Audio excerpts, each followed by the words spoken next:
রহমানির রহিম। এইচএসসি পদার্থবিজ্ঞান প্রথম পত্রের প্রথম অধ্যায়ের গুরুত্বপূর্ণ কিছু ছোট প্রশ্ন। যদিও এই অধ্যায় থেকে তেমন কোনো প্রশ্ন পরীক্ষায় আসে না, তারপরেও 2025 সালের জন্য মোট 7টি প্রশ্নের উত্তর এখানে দেওয়ার চেষ্টা করা হবে এবং এই প্রশ্নগুলো বিভিন্ন টেস্ট পরীক্ষায় বা বিভিন্ন ধরনের পরীক্ষায় এসে থাকে, বা অ্যাডমিশনের জন্য যারা এখন থেকেই প্রস্তুতি নিতে যাচ্ছেন তারা এই প্রশ্নগুলো অবশ্যই দেখে নিতে পারেন। 1 নম্বর প্রশ্ন, স্বীকার্য কি?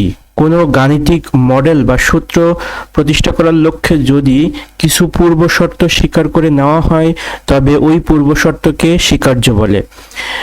2 নম্বর প্রশ্ন, 1 মোলের সংজ্ঞা দাও। যে পরিমাণ পদার্থে 12 গ্রাম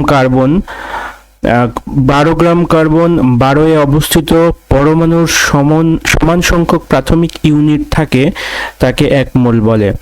3 নম্বর প্রশ্ন, পরিমাপের চুম্বন ত্রুটি কি?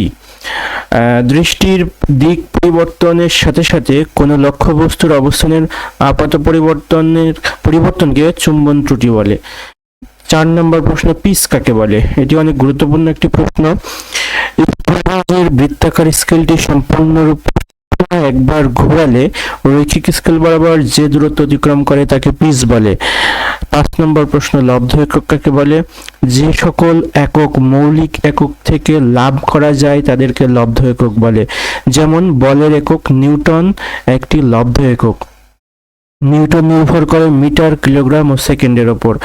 6 নম্বর, মৌলিক রাশি কাকে বলে? যে সকল রাশির মূল অর্থাৎ স্বাধীন বা নিরপেক্ষ, যে সকল রাশি অন্য কোনো রাশির উপর নির্ভর করে না বরং অন্যান্য রাশি এদের উপর নির্ভর করে তাদেরকে মৌলিক রাশি বলে।